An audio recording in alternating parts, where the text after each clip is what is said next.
So guys, we're here sa Dapitan and pupuntahan ko lang yung kaibigan natin na si Paring Dwayne. If di nyo kilala sa Dwayne, syempre di nyo naman kilala. Pero siya yung may-ari nung unang ADV na nagamit ko, ADV 160. Ayun ang ADV na pinahiram sa atin. Punta tayo sa kanya kasi bumili siya ng merch sa atin na dry fit shirt. Ito yung bagong merch ko. Kasabay na itong bagong merch natin na yan. Yan, suot ko dyan, the 1%. Yan, so pumunta na tayo sa kanya para ibigay yon. Tapos, hiramin ko rin kasi yung DJI Osmo Pocket 3 niya kasi meron ng Pocket 4. So guys, gusto ko kasi mag-upgrade. So kung bumili ng Osmo Pocket 4 ngayon, yung isa 360 X5, bihira ko na magamit. Mostly ginagamit ko siya pag sa iniiba-ibang angle ko lang. Tapos, ginagamit ko rin sa Reels, which is, mas focus kasi ako sa YouTube eh. So mas gusto kong magandang quality ibigay sa inyo. So guys, so we're here sa may bandang Bambang. Dinaan ko lang yung the 1% merch, the 1% dry fit merch ni Dwayne. Umorder siya sa atin. So, ayan, dumaan lang ako along the way kasi pupunta naman tayo ng 10th Avenue. Si Dwayne, long time no see. Ayan yung ADV niya na unang ginamit natin. Kung nabutas na, butas na? Paano nabutas to? Pagdating mo na lang, binutas? Ano yung inggit? O... Hindi ko inggit. Yun yung tinastas guys. So, hindi naman basta mabubutas to ng biglaan na lang eh. Kaya nagkakaw sabi sa PCX daw, mas malapot ka skanda. Pakasya ang PCX dito, sabi.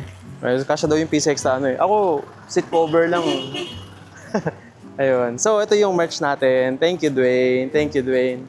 Tapos, ayun. Sige lang.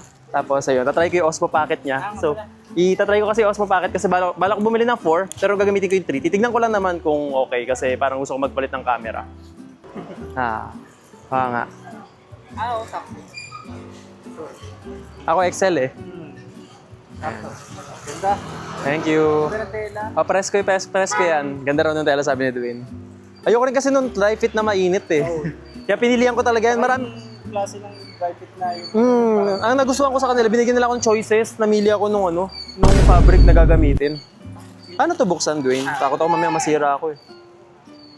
Salamat kay Dwayne. Ayan si Dwayne na bumili ng merch natin at pinagamit niya sa akin saglit yung Osmo Pocket para makita natin kung kukunin ko ba siya. Wait lang pala. Naka-maximum pa yung voice ko. So, tara. So guys, andito tayo sa may Caloocan. Ano nga ba ang pumapasok kagad sa isip ng rider pag narinig yung salitang Caloocan? Siyempre, paggawa ng mga motor, bilihan ng accessories, bilihan ng parts sa motor. At saan nga ba may magandang bumili ng mga parts sa motor? Siyempre, wala nang iba ako hindi dito sa Shorty Motorcycle Parts and Accessories. Sa mga nanonood ng vlog ko, parang sobrang 2 years ago pa, laging dito talaga ako nagpapagawa. Bakit dito ako nagpapagawa si MJL? Kasi etong shop na to, hindi lang sila basta nagbebenta ng product. They try to build a relationship sa mga bumibili sa kanila. Hindi lang to makabenta guys eh. Parang gusto nila talaga maging part sila ng rides nyo. Katulad ko, yung mga nanonood sa atin, talagang tulad ko, lagi ako nakakuha ng discount sa kanila. Same din sa lahat ng mga nanonood ng vlog natin. Every time na may bibilin kayo rito or papagawa kayo ng motor, sabihin nyo lang na napanood nyo sa vlog natin. Parang ayun yung pinaka-promo code ko. Sabihin nyo lang yung video natin, may discount kayo rito. Kaya ngayon, dito tayo para magpalit ng gulong. Ayan, dami na lang customer. Puro naka-Giorno, ang gaganda. Ayan, Giorno. Kasi nga may bago silang product na AES.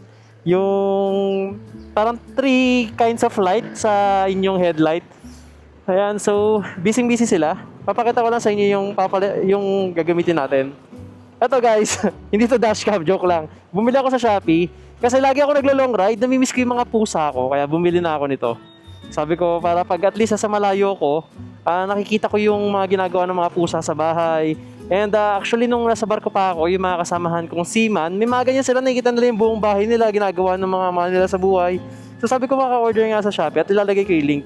Tapos, guys, magpapa-change oil din pala ako. Sir MJ, anong langis mo? Siyempre, yun pa rin. Shell long ride. Itong langis na to, dito tayo nagtagal din. Shell long ride, guys, 2,500 na ata tinakbo ng motor ko. So, magpapa-change oil lang ulit ako. 2,500 eh. Actually, kaya ko siya pabutin 3K, pero trip ko lang mag-change oil na kasi magkakasiguran. Mag-north loop ako. So, gusto ko na magpalit ng langis. Tsaka sulit na sulit yan sa pinuntahan ko sa Mountain Province, sa Sagada. Grabe. So, ayan guys. Wait lang. Busy pa naman sila. At ang init. Ito partida, naka-aircool na tayo. Naka-riding jersey na tayo. Pero mainit pa rin talaga. Bibili na ako ng shake sa harap. May shake sa harap eh.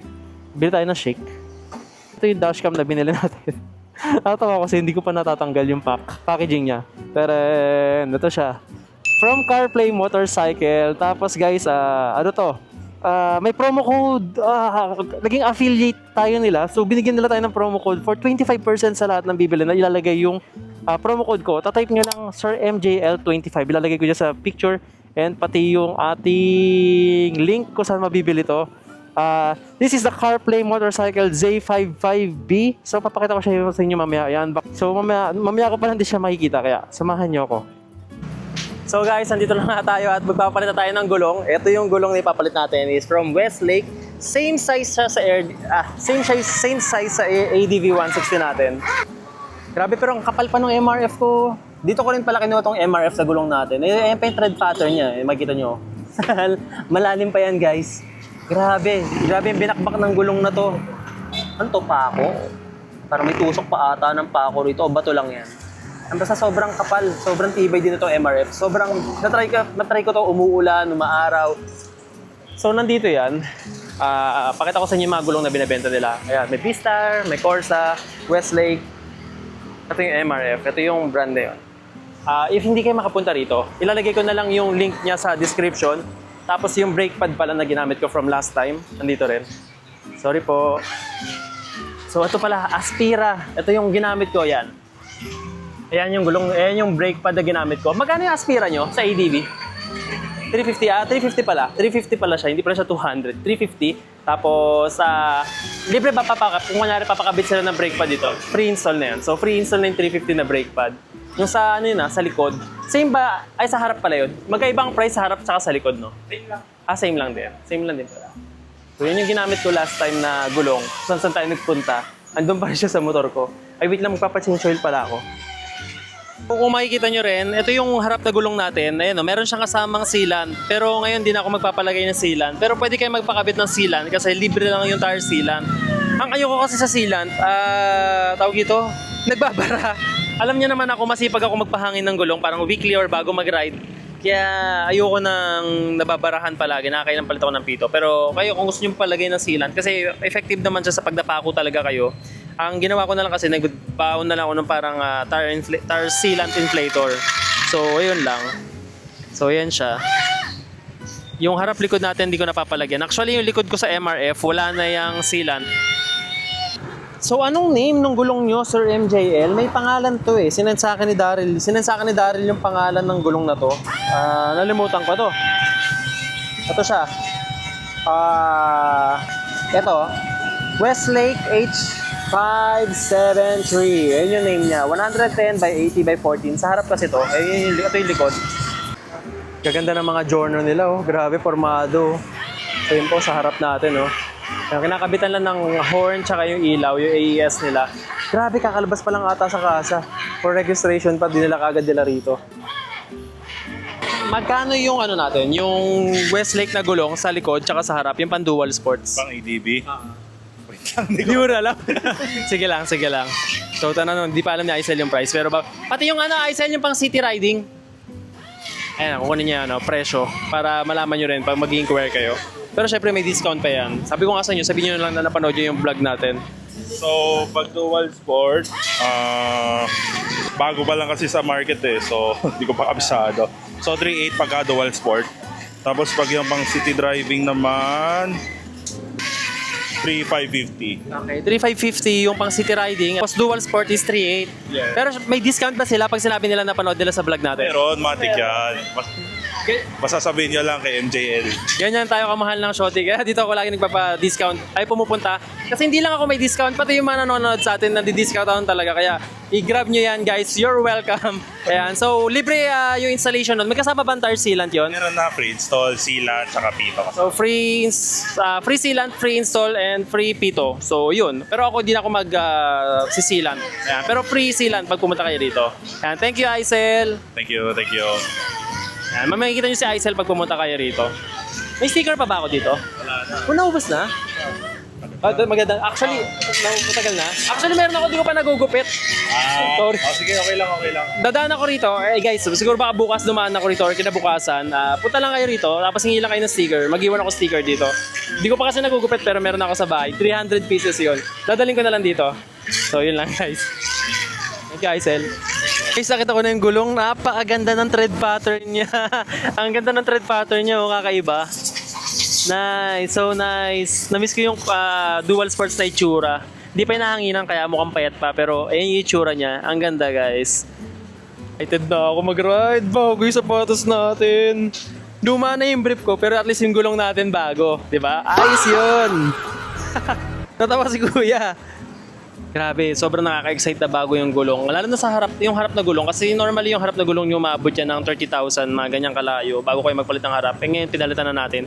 Parehas na silang dual sports yung likod. So baka magtagal tayo sa Branda Westlake. Siguro hanggang mapudpud yung harap ulit natin. Pero tignan natin. Kasi napamahal din ako sa MRF eh. Pero excited ako sa Westlake talaga. Abangan yung mga vlog natin na long ride. So i-feature ko siya doon. I-breakin natin siya ng malayo. Yan ay nahanginan lang yung gulong natin. Tumutunog-tunog pa eh, no? Nababanat pa yung rubber. Ganda guys, ang ganda ng thread pattern niya, seryoso. So guys, so hawak-hawak ko na ang beat. Joke lang, hawak ko ang bagong gulong ng Westlake. Ayan siya! Napaka-angas ng pattern niya, no? Medyo may pagkahubig siya ng onti sa Corsa. Ang pinagkaiba lang niya, hindi siya shame safe katulad sa Corsa, yung mga bilog-bilog nun. Ay, yung mga oval-oval nun. Pero ang ganda nito. Excited na ako gamitin to. So guys, susilipin natin yung itsura ng langis natin. Bali, tinakbo nito langis na to, nasa 2.5. Ito siya. Kamusta yung langis? Dumi na? Dumi na raw sabi ni Sir. 2.5. Yan, nagpalit na rin ako eh. Pero hindi ko pa naman naramdaman sa feeling na madumi pa siya. Pero ayan, nagpalit na ako. So guys, may ano pala tayo. Gagawin sa dashcam natin. Sa iba natin siya papagawa. Kasi yung nagagawa sa kanila rito, hindi maalam sa dashcam. So maghahanap tayo ng nagagawa ng dashcam na malapit lang din naman dito.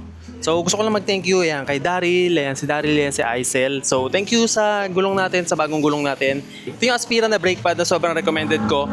Yung mga link na bagay na kinukuha ko rito, ilalagay ko na lang sa description.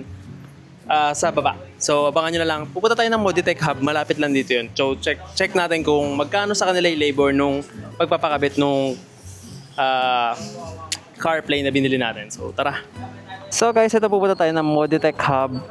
So, 4 minutes lang naman yung layo niya rito. Dire-diretso lang to. Thank you sa Shotty talaga sa magandang gulong na naman na gamit natin. Ayan. So, wala pong silan tong mga gulong natin, guys. Sheesh. Bagong gulong. Pero ingat pa tayo kasi madulas pa to. So, pinacheck ko rin yung brake pad ko. Makapal pa naman daw. So, goods pa tayo. Ay, sarado sila. They are closed na. Pero ito yun guys. Moditech Hub. Okay lang. Pero ayan yun.